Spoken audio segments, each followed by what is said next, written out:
Are we ready?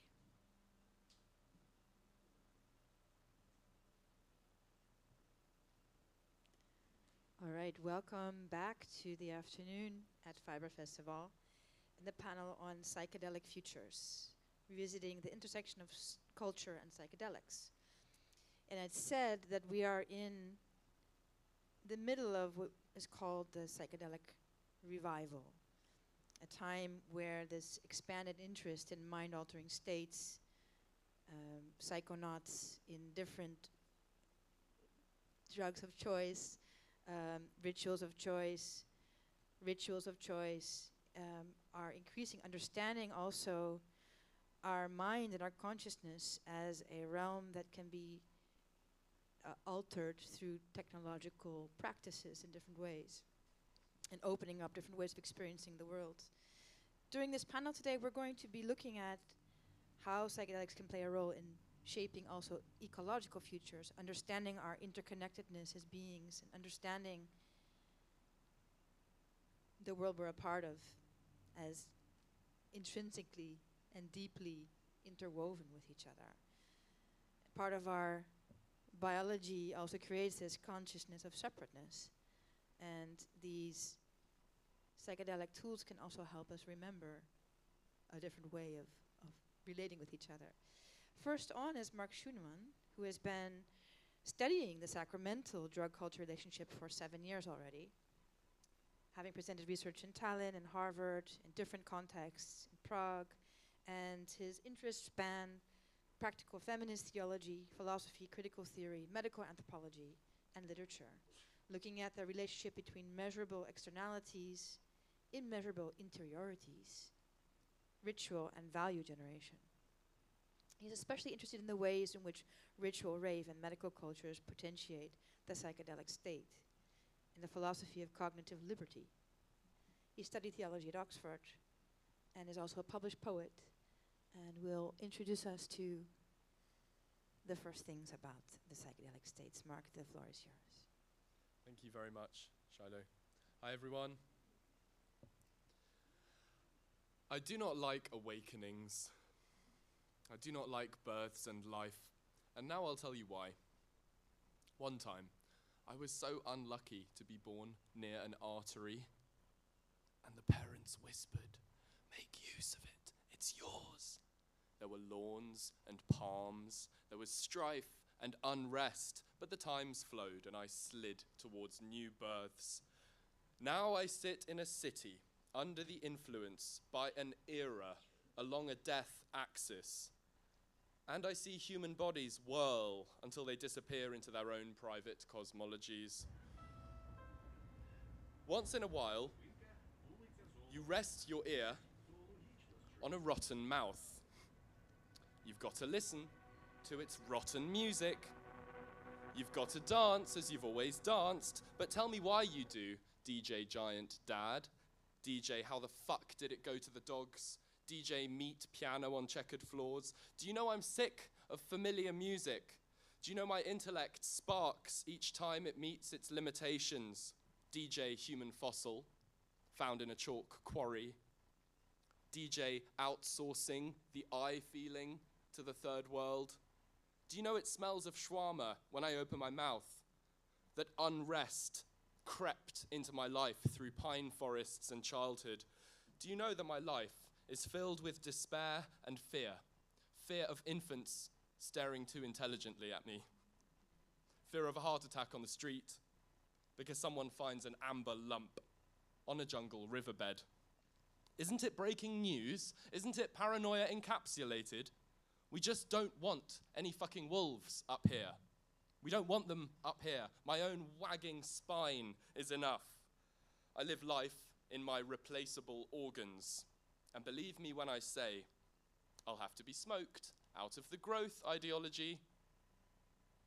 Yeah, I'll have to be smoked out of the growth ideology. That's a poem by Thijs Orntoft, and it's called Arctic Command. And I love it. So I said it. And the pun at the end of the poem, at least in English, captures really the two main things that drugs can do to us. On the one hand, To be smoked out is to be fuzzily fogged, chemically lobotomized, so stoned you can barely speak. But if we talk about beekeeping or hunting, smoke is the great galvanizer, the thing which will make someone leave home if they need to, change their context if they need to, the survival instinct. And drugs, in the same way, can stimulate the desire to change one's circumstances, and they can make one more comfortable within one's circumstances. And this is never truer than in the case of psychedelics. So in this talk, I'm going to try and do three things. Firstly, examine some tensions and contradictions for those researching and seeking psychedelic experiences these days. Then, secondly, I'm going to look at some social theory and philosophy which might help to unpack those tensions that I establish. And finally, I'm going to ask you all to consider ways in which you actively or passively shape your values every day. The previous talk was really interesting because this Indonesian, particular language within Indonesia word, tumba, martyrdom, sacrifice, agreement, the fact that that word captures all those things, because the word pharmakon as well in ancient Greece was the scapegoat, the social medicine. You put all your sins onto one group of people or one being and you just cast them out. And then you feel kind of, in a dark way, better. And that's actually where we get our word pharmacology, medicine, and how we still treat drug users today, right, as scapegoats for all social ills. Maybe not in Amsterdam, but most of the world. So, in this fascinating study, well, before we get going on the tensions, like, we just have to remember that the intoxication drive in here is the whole animal world, and this is some way in which we can feel connected to cats with catnip. They go back to it intentionally, right? Cows eat this mad weed, they get ostracized by they get kind of super lascivious, hypersexual, and then they get really hungover, and other cows kind of ostracize them, and they live in their own little like mad weed communities. It's crazy. This is all in this book. Orangutans intentionally use various healing herbs, and not this species of hummingbird, but there's a species of hummingbird that goes to a particular psychedelic nectar twice in their life. One, when they're mating, and then once again when their mate has died and they're in mourning. So this isn't just something humans do, it's the intoxication drive, the desire to explore new internal habitats is ubiquitous. But in this fascinating study by Andrew Christopher Dean, which was published in a tourism industry journal, he interviewed all these people coming back from the Amazon, from their ayahuasca experiences, and he saw in it a hermeneutic of the subject as a participant in a fairy tale. So when returning, because they're not in the South American crucible anymore, they outsource or subjugate their experiences into the cognitive realm of the fairy tale, the consumable fairy tale, the marketplace of the fairy tale. So it satisfies the touristic desires for magic, transformation, and enchantment, but that cannot be maintained when they return home to a metaphysical and temporal infrastructure that doesn't necessarily accept those experiences. And I'm noticing this distinction when I read, because I'm a comparative anthropologist, indigenous animistic worldviews, and when I learn from them. As children in cities, we're encouraged to explain away the terrors of the entity under the bed, right? Oh no, don't worry, it's just a dream. And this is in notable contrast to the ethnographic record, especially the psychedelic ethnographic record. In Falling Sky, amazing book by David Kopenawa, he explores what he calls the Xapiri's gaze, or the gaze of the spirit. He says, as children, we gradually start to think straight. We realize that the Xapiri really exist and the elders' words are true. In the West, we think straight by maturing and realizing the unreality of these spirits. So thinking straight is realizing that the beings encountered in our dreams are not actual, but thinking straight for this group of Yanomami in the Amazon, thinking straight is actually understanding that there is an ontology to these experiences. Pablo Amaringo as well, a mestizo shaman, said that he didn't believe his dreams as a kid. Again, that's even different to, a Western child who might actually want to believe their dreams. And he kind of rejects the ayahuasca path for many years, but realizes it keeps calling to him, and he drinks again as an adult. And he didn't believe that these spirits had attached themselves to him, but the shaman with whom he drinks, sees them. And then he realizes it's not all in his head. There's an intersubjective reality there. So what worldviews do we have to fall back on in metropolitan cultures? What comforting routines, what rituals, what spaces, what stories, right? This is a conference about stories and bodies. It matters, as Donna Haraway says, what worlds, what stories tell stories. For me, the reductio ad absurdum of what is going on in religious experience to these randomly juggling molecules is a complete abstraction rendered through an obsession with consensus and sameness. As the critical theorist Christine Hauskeller notes, it is by medical science's own reckoning that technically, as spiritual experiences are functionalized by a science that traditionally denies their possibility, or at least cannot comment on their possibility, the specialism, I quote, that defines madness induces a psychological state that is defined as mad to induce sanity in patients that have been classified as mad. It's mad. In correspondence with Adorno, only thought that does violence to itself is hard enough to shatter myths. And in Ronald Lang's formulation, a man who says that men are machines may be a great scientist. A man who says he is a machine is depersonalized in psychiatric jargon. And Adorno again anticipated this anti-psychiatric move. Animism spiritualized the object, whereas industrialism objectifies the spirit. So in order to find an explanatory logic which does not implode its own terms in this imminent critique, the dimension of the sacred can be called on, and is being called on, to both clarify and critique these incommensurable epistemes. So rather than bringing, these theological animistic claims, anthropologists generally choose to take them a little bit more seriously than merely functionalizing them, i.e. saying that, oh, this is a convenient fiction to help solve your addictions or your depressions, right? But how exactly is this done? So Plato spoke about the good, the true, and the beautiful as being the goal of human life. And there's been quite a lot there have been two significant essays written on whether psychedelics don't just enhance your cognition or your creativity, but maybe your morality as well. They might enhance your ethics. Thomas Douglas in the noughties,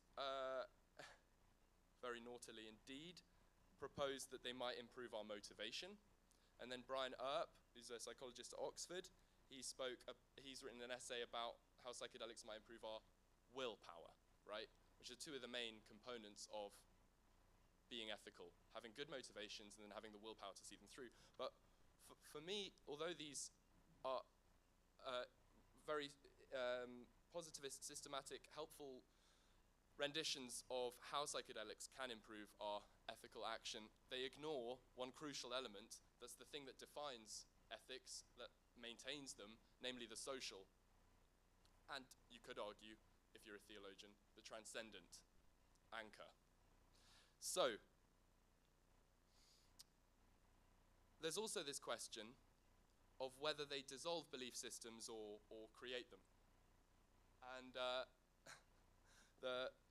we're all a bunch of mad scientists here, so we're probably more on the dissolving belief systems side here. Like Terence McKenna on the left, he said the psychedelics are a red-hot social ethical issue precisely because they're deconditioning agents. They raise doubts if you're a Hasidic Jew, a Marxist anthropologist, or an altar boy, because their business is to dissolve belief systems, leaving you with the raw datum of experience.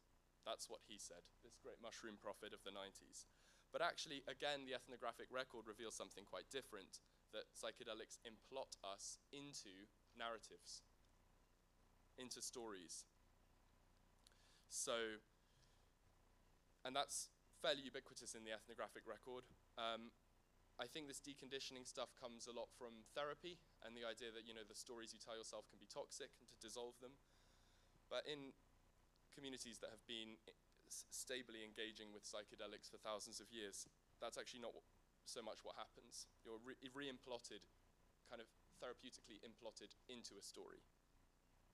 And yeah, an comparative ethnographer I'm kind of in dialogue with in my PhD, Nicholas Langlitz, he said that in these settings, doing drugs validated the moral and religious order according to which the tribe lived. But actually to say the words doing drugs in a peyote church would be offensive.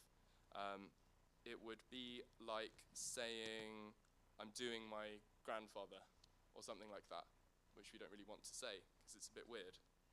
And so, yeah, I'll just read like an extract. I'm doing a comparative ethnography at the moment.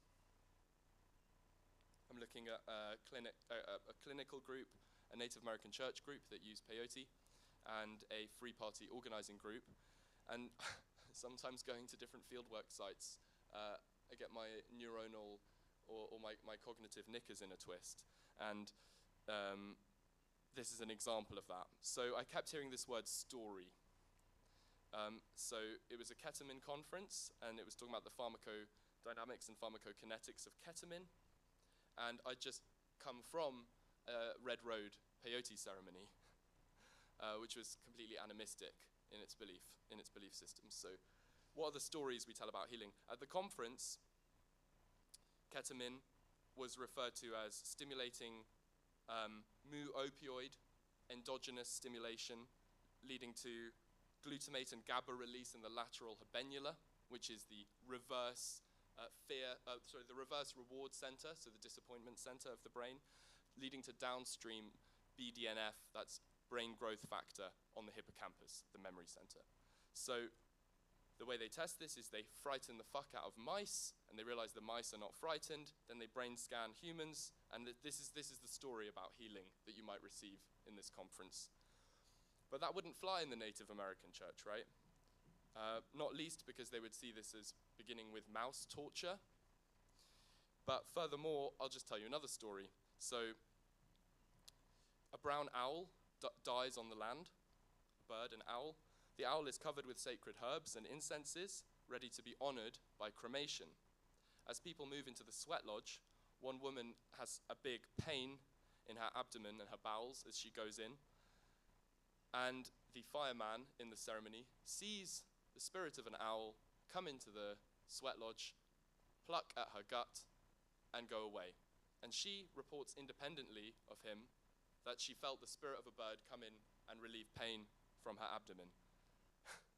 So this is the chalk and cheese that I'm dealing with.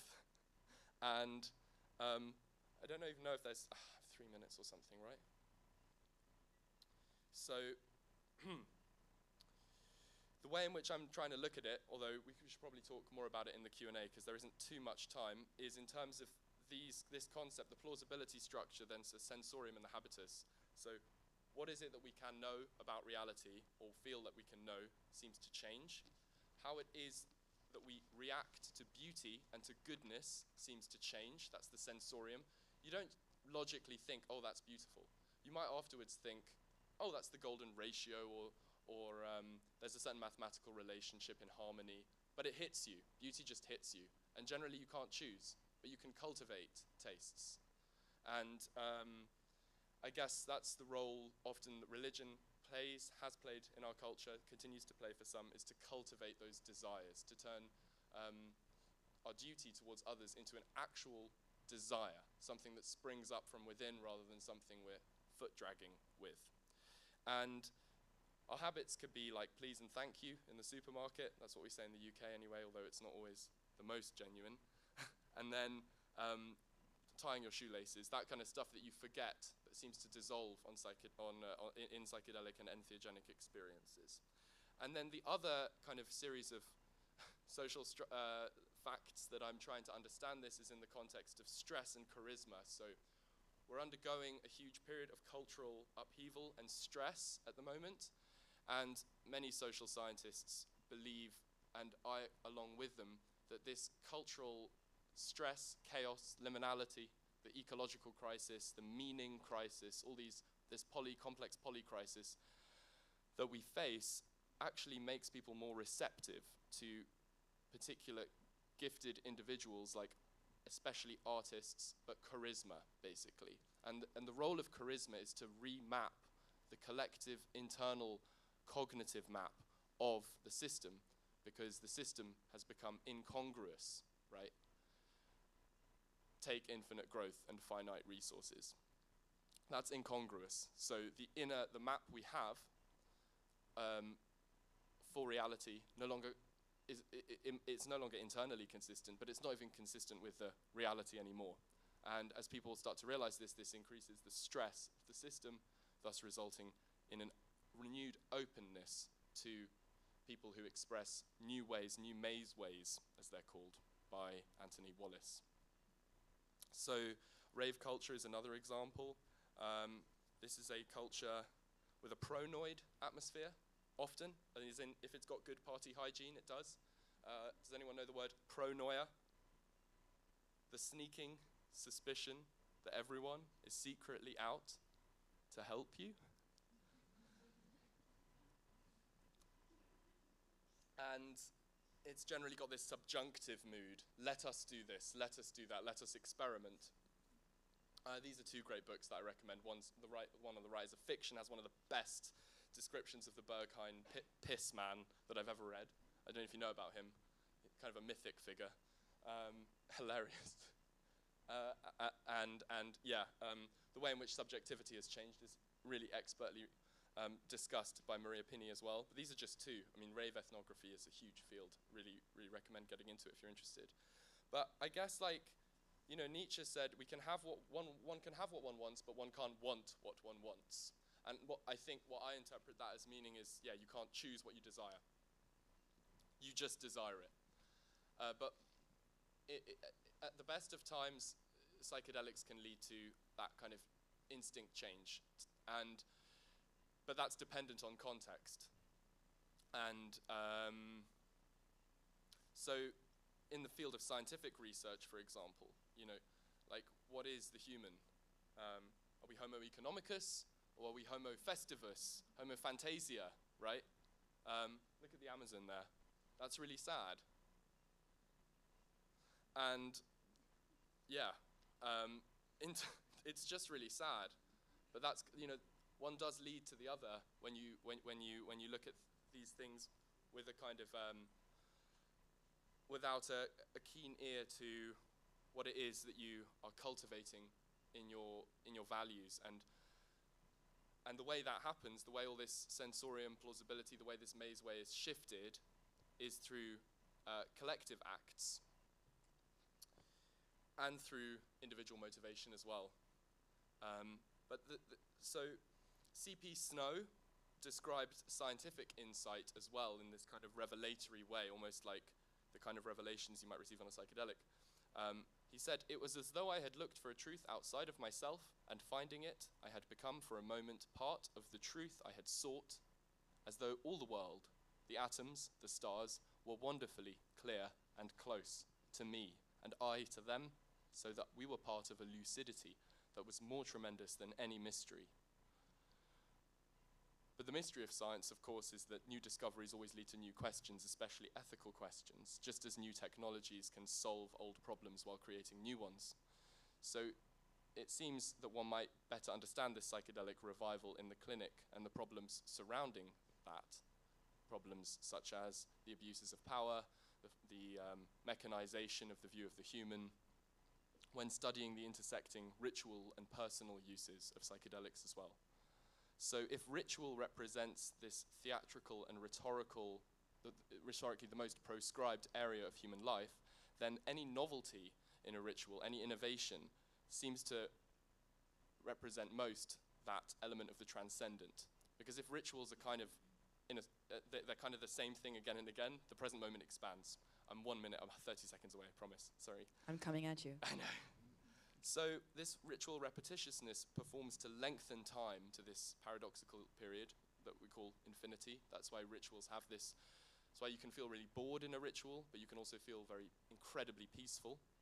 And so new nows in the puzzling journey, which constantly repeats itself, must be the alterations of some kind of will. The will of the world, or the will of what many people call goddess, spirit.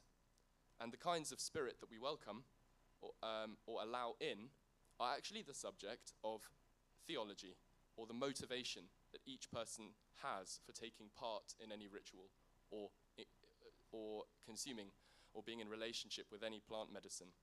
So, yeah, ritual doesn't just exist to maintain these norms, these commitments and these duties, but also to change them. So, thank you. Thank you.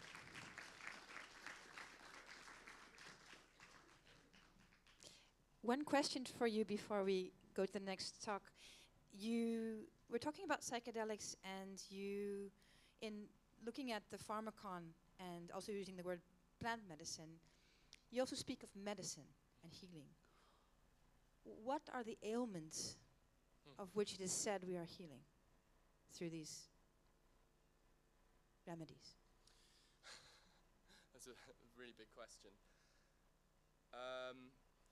Yeah, I mean,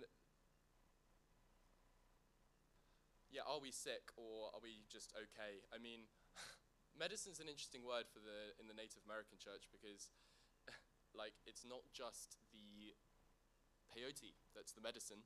A story is good medicine. They would say to their friends, you are good medicine. Or a moment is good medicine. A place can be good medicine. Listening is good medicine. Listening is good medicine. And so maybe, yeah, I always come back to this crisis of meaning that we're suffering from at the moment. This kind of vision of Homo economicus as the only thing we can agree on.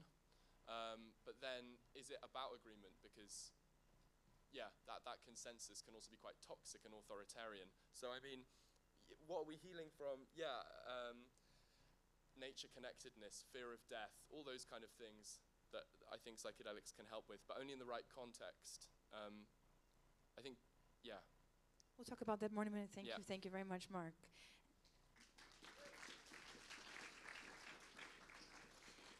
And I welcome our second speaker on this psychedelic revival, Amir Vudka, coming down the street from the University of Amsterdam. Welcome. University of Amsterdam. Oh, great. Where are we? Yes. And he's a lecturer at the Department of Media Studies here, looking at the altered states of mind through artistic expression, and specifically altered states of cinema, which is an interesting way of looking at cinema as well, the visual dimensions of psychedelic research. He teaches film and new media, particularly media aesthetics, cultural analysis, genre cinema, film philosophy, and media archaeology. His works published focus on popular film culture and the theology of technology, media pathologies, and spectral media. He's also a film curator at various institutions and artistic director of the Sounds of Silence Festival for silent film. Amir, I'm very curious on your perspectives on the psychedelic revival. The floor is yours. Thank you very much.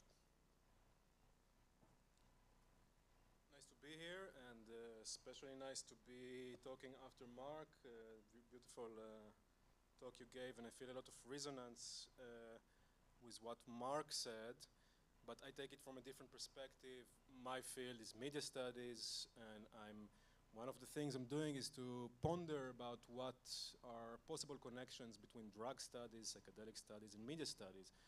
Or to put it in a different way, what can drugs teach us about media? So of course we can think about most immediate things about drugs and media. Both create kind of experiential environments for us. Both alter our perception, alter our minds, and even affect our neurological functions. And media, like drugs, both can induce dependency, and media can lead to a form of addiction, as I will discuss more extensively. Now, the title of my talk also has pharmacon in it, so I'm very happy it was brought already up. And pharmacon is a word from ancient Greek word that can mean both a poison and a remedy, but also you can think about the narcotic or the psychedelic properties of media in that context as something which either narrows down, maybe even enslaves our consciousness, or perhaps as something which opens it up and expands it like a psychedelic. Now, the concept of pharmakon already was described. It derives from ancient Greece. And Plato was the first Greek philosopher and probably the first person who thought about the pharmakon in the context of media. In this case, he pondered about the medium, the very early technology of writing, and in comparison with speech. And for Plato's perspective, writing is indeed a pharmakon in the sense that it can also be very beneficial. It can help us memorize things. We don't have to remember everything. We have it written down. But also it impairs our memory. So because we have it written down, we actually tend to forget stuff. And you can think about a similar equivalent nowadays like GPS, that none of us have a good, or most of us don't have a good visual memory because we rely so much on GPS systems to actually tell us where we go. So it's something that is a good potential, but also impairs our memory. Now, in modern culture, digital media is very often associated with drugs. Not only digital media, but other forms of media, often associated with drugs. I will show different examples as much as the time permits. And again, the pharmakon appears as kind of, in these kind of associations that relate media as either narcotic or cyberdelic. Cyberdelic in the sense of combination of cybernetics and psychedelics. Now, in recent decades, we see growing social concerns about smartphone addictions, for instance, and we can get a lot of those types of articles about, teenagers replacing drugs with smartphones and that we are getting addicted, and really discussing smartphones as a form of addictive substance. There's also a lot of books dedicated to lamenting the habit-inducing nature of today's digital gadgets. But also in these kind of more popular accounts rely on scientific studies that indicate that indeed frequent interactions with digital media, in particular smartphones, can actually alter our brain function. And these can correlate to various mental health issues such as rising levels of depression, anxiety, attention deficit disorder, and other psychopathological conditions. So we can see that in some of those research, some of those studies, repeated checking phones for messages to see if you got a like or to scroll your newsfeed, etc., actually releases dopamine and connects with our reward system in our brains.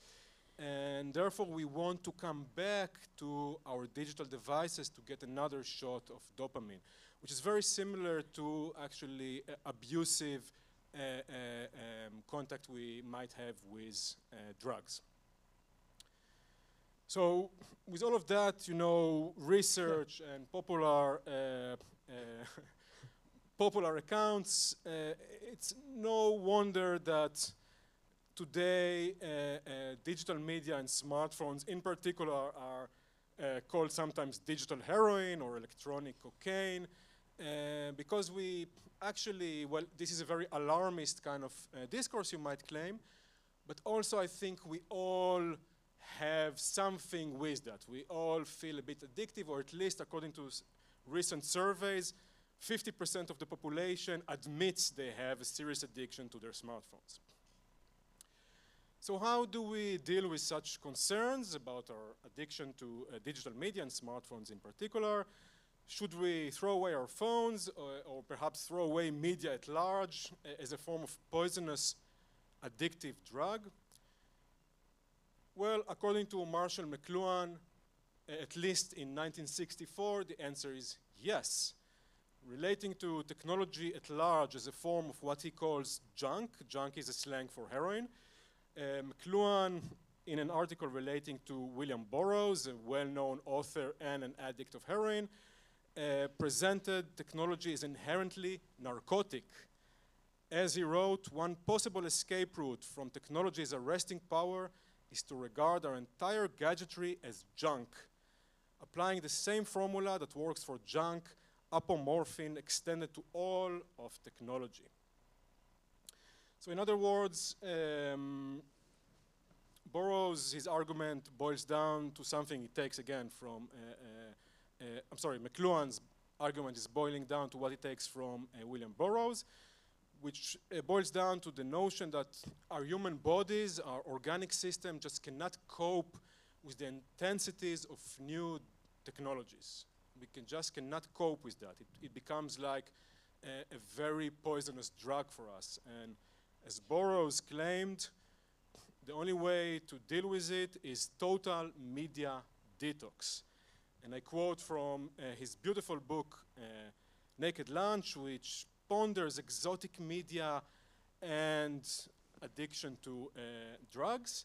And he writes, "Shut the whole thing right off. Silence.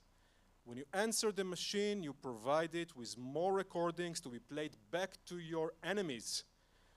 Don't answer the machine. Shut it off." So Burroughs relates to this kind of feedback loop that we have with technology. You can think particularly today, of course, this is already, 1959 when he wrote the book, when the book came out. But you can think today about how algorithms are actually forming a feedback loop with us. And of course, AI and algorithmic AI is forming a feedback loop with us. We answer the machine, it comes back to us to pull us back because it knows what we like. And the more we answer, the more it knows what we like, and we're drawn more in and in and in. Before you know it, we become total junkies. So for Burroughs, don't answer the machine. Shut it off. Throw away your phones.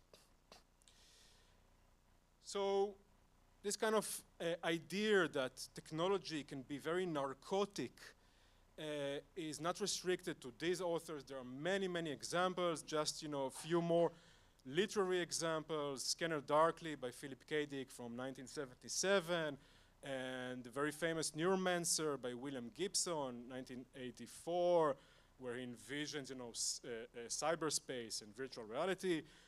In both cases, addiction to substances is very much related to media and addiction to media. In both cases, it leads to a fragmentation of identity and distorted reality. And really, the characters in these books are junkies of media and drugs in a very bad way. And of course, also in cinema, there are many examples, but just two to make it quick. Specifically, the director, David Cronenberg, is very much into how technology is a form of drug, if you like.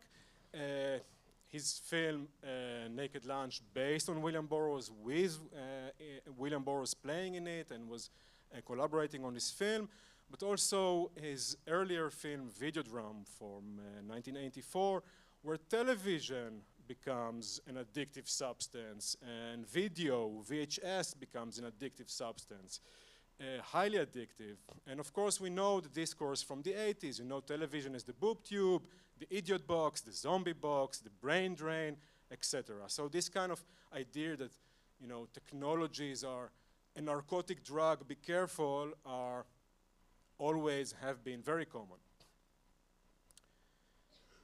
But if we think about digital media at large, we can also see something else, particularly through computers. If you look at the history of computers, actually we see something else, where computers are also regarded as drug, but in this case they are regarded as a psychedelic and not as a narcotic. Or at least in the 60s there's a turn. There's a turn from kind of paranoid visions of computers as something that centralizes us, controls us, visions of heightened surveillance, to an idea that computers perhaps can expand the human mind very much like psychedelics. And ironically, it was Burroughs again, it was McLuhan again, that few years later, after he claimed, technology is narcotic in 1968, 4 years later, said the computer is the LSD of the business world. And by the 90s, this development reached also the ex-60s LSD evangelist Timothy Leary, which argued in the 90s that the PC, the computer, is the LSD of the 90s and was calling upon the public to turn on, boot up, jack in, which of course is a paraphrase of his earlier 60s slogan, turn on, tune in, drop out. But as we all know, by the 2000s, the dot-com bubble popped, and there was a corporate takeover of the internet. So all those ideas of mind expansion and a bit more like hippie freedom met basically capitalism, and we moved very much back into the narcotic imagery of the digital technology, specifically when we came into the introduction of social media and smartphones. I skipped that. So an interesting way to think about it came with the researcher Bruce Alexander. Bruce Alexander basically argues in his book, The Globalization of Addiction, to say it very crudely, it's all about capitalism. What he noticed is that specifically in societies where the conditions are very difficult, specifically in societies we have dislocation, like Native American societies in North America, there you have more tendency towards addiction to drugs. Alcoholism is very well spread in this community. So he claimed in his book, free market society for him it's actually a feature of capitalism. To be addicted is a feature of capitalism. And what he claims, free market society can no more be addicted free than it can be free of intense competition, intense disparity, environmental destruction, unequal access to life-saving medical care, or dishonest business practices. So we have facing kind of a dilemma. Is it the substance itself? Is it technology itself? Or something else? And if it's the technology itself, should we perhaps shut it off and throw it away, like Burroughs suggested? Well, if we look at McLuhan's very famous slogan, the medium is the message, then yes, throw it away. It's the medium is the message. The medium of the smartphone is to you to get addicted to. So, you want to not to be a junkie, throw away your phone. But Bruce Alexander has another idea, and that is based on his Red Park, and I will have to finish with that a bit earlier than I anticipated. His idea about the Red Park, in the 60s, there were all kinds of experiments with rats, giving rats drugs, and to check, well, what's the influence on rats with drugs, and a lot of them got addicted, and okay, drugs are really bad. Bruce Alexander realized that, well, there are always those caged animals are always in a very poor conditions. So what happens if we improve their conditions? Let's give them rat paradise. And he gave them a very amazing, they could play and they could mate and they had a lot of room and everything was a wonderful place for them to live. And what was very quickly seen in repeated experiments that the rats wanted to use drugs much less, 20 times less than the other rats. So Bruce Alexander actually, his insight is an insight today is very common within the psychedelic community, that it's not about so much the substance itself, but it's about the set and the settings. That is, it's about the psychological, social, cultural variables such as intention, expectation, physical environment. All of those can actually very much create different experience. So the same substance can create joy, fear, wholeness, anxiety, all depending upon set and setting. And the same we can say about contemporary technologies and contemporary media. The problem is, of course, that all of them are embedded within the capitalist state of mind or capitalist infrastructure that actually pushes for more addiction, more attention economy that grabs our attention and doesn't let us escape and doesn't let us expand our minds.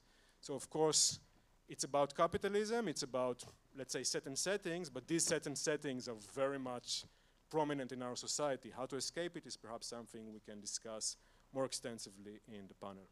Thank you.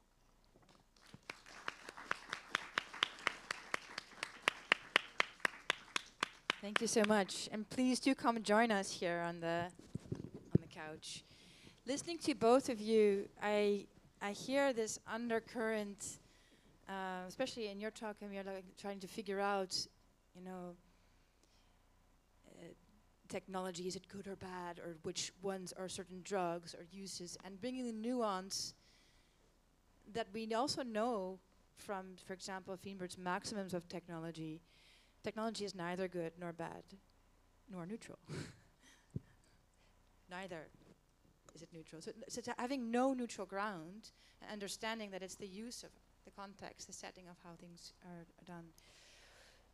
It makes me think that there's perhaps sort of a faulty logic in how we think about morality and these things in the first place, and in searching for, you know, the something that is either this or that. And the pharmacon teaches this already. It can be both. It's the medicine and it's the poison. How do you grapple with these paradoxes, and what is then, would you say, the setting that makes sense for us, for the ailments of our time? You spoke to this crisis of meaning. What are settings and sentiments and places and ways and practices that are beneficial in your research and your experience? I really loved your talk. I just want to respond to that talk by answering that question, hopefully. Rolling out of my bed into my emails is the worst way to start any day. The whole day is anxiety-ridden and horrific. If I don't turn my phone on for an hour and a half, and I have a rule to just turn it on when the coffee hits, then it can be very, inspiring, dopamine releasing, I'm responding to emails, I'm getting life done. But when you wake up and you're immediately in that reactive mode, I think we spoke about hauntology earlier and the fear of the lost future, Mark Fisher. But in his more optimistic book, Acid Communism, if we put aside the fact he committed suicide, God rest his soul, may he rest in peace, rise in glory. He also spoke about inventing the future. Not just losing the future. And I don't think you can invent the future if you roll out of bed into your emails. I think you need to have that time of cordoned off, self-consensual silence, where you just sit with your cup of tea and you allow the fog to lift from sleep, you know.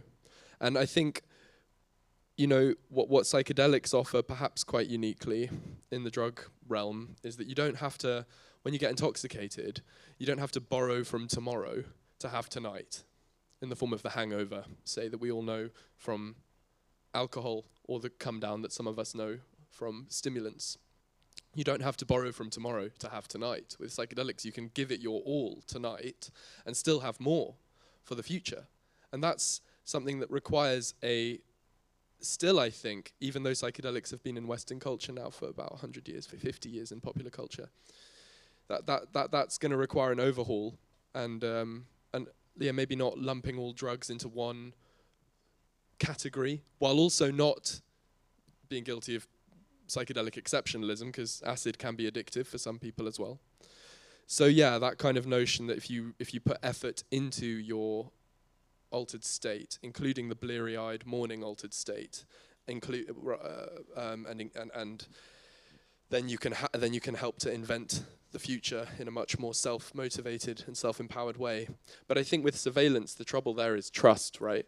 Because we now live in a world where you can just get into a random taxi, pay quickly on your phone like that, and the reason you're being surveyed is because these big multinational companies that we don't trust also don't trust us. And so I think, to cultivate that pronoid atmosphere does require a desubscription. If not, throwing your phone in a lake, then putting it away in the morning. Sure, just bring a little bit of nuance here. There is also a way in which you can say reality is broken, to quote the author on gaming addiction. I think Magano is her name. There are reasons why people want to escape, or also in narcotics as well, to not be here. And I think, I'm just curious, what are settings or situations that you would say? So to answer your question, but in relation to media, technology good or bad? So to diverge from, there's the set and settings proposition that technology is a matter of set and settings, and it's not good or bad, it's a matter of how you use it. But McLuhan once said, well, is a gun or a weapon good if you use it against the right people? So then, if you think about such a technology and such a media, and of course a gun is a medium, is a technology that is a media as well, can it be good if we kill the right people? So that's a question, I don't dare to answer, but that's the other side of thinking about media in the context of set and settings. As for what shall we do, so I think individually very much agree with Mark. Don't wake up and check your emails. We need to detox. I don't know if it's possible to entirely, shut it off, as William Burroughs suggested, because we are in my research, part of the problem with media addiction, smartphone addiction, is the basic reality that we cannot disengage. If you go to the 12-step programs or any program that helps you get away from your addictions, they tell you, not a single drop. If you're an alcoholist, not a single drop. So stay away from it, stop it entirely. But can you stop it entirely when you're using, digital media? You're basically going to become a reject in society. So you have to use it. But you can perhaps not shut it off entirely, but you can detox a bit. So don't start the day with it. Sandboxing it. Sandboxing it as much as possible.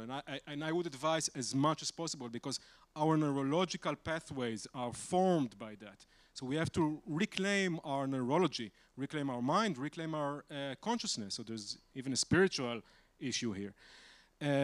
But of course, that's for individual perspective. But from a collective perspective, we are basically very much fucked, because collectively, these media are run by corporations, and everything we do is more and more becomes part of those devices. We cannot, do a bank transaction. We cannot take the kids out of the kindergarten, etc., do our homework. Whatever you do, you have to keep coming back to your drug.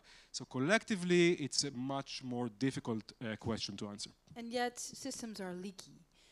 There are always escape routes. I see a flashing light, which means we're nearing doomsday. But the last question for you is the term revival, psychedelic revival, suggests somehow that we're living in a time of something coming back, and that there's a horizon of possibility opening up now. I'm very fascinated by what you suggested here in the research of this crisis of meaning, that there's actually a potentiality of our time, expanding consciousness. What's going on in this revival of psychedelics? Why now?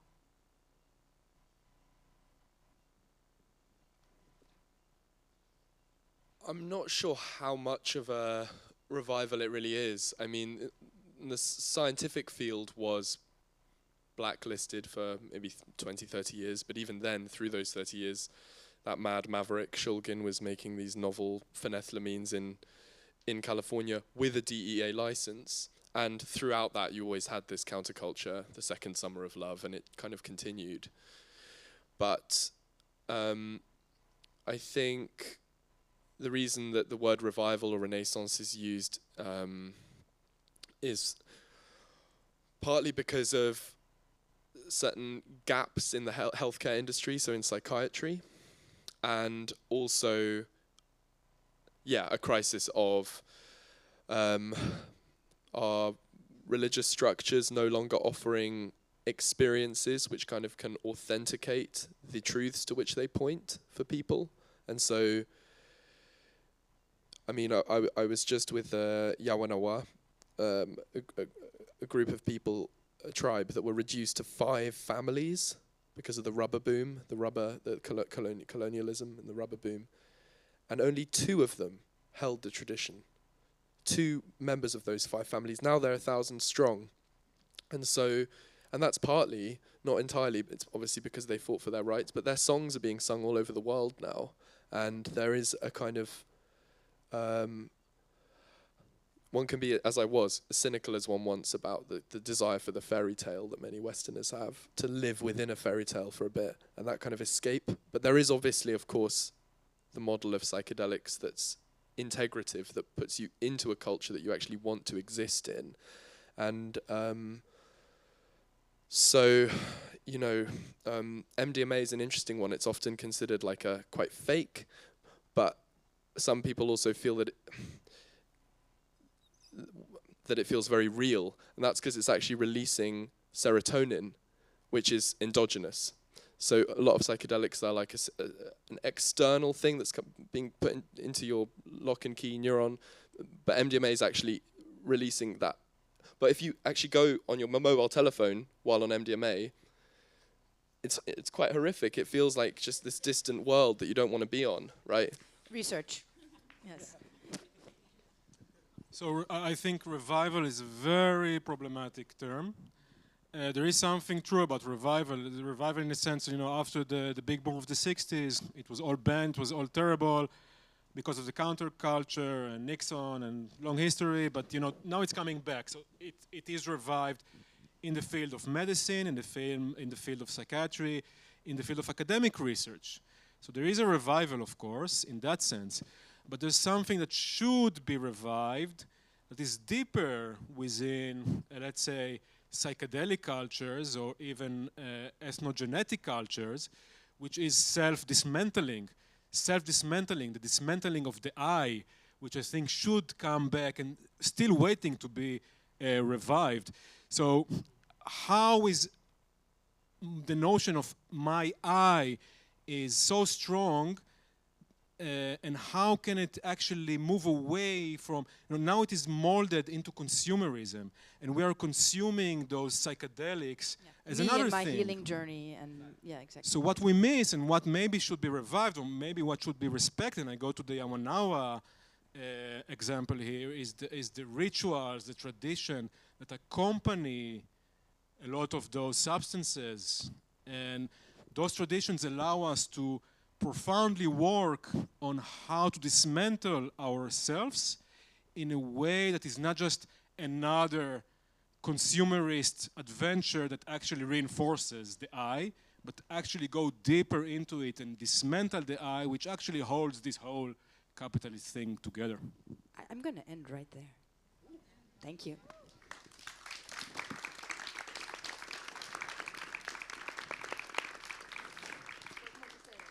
Always. Thank you. Thank you so much.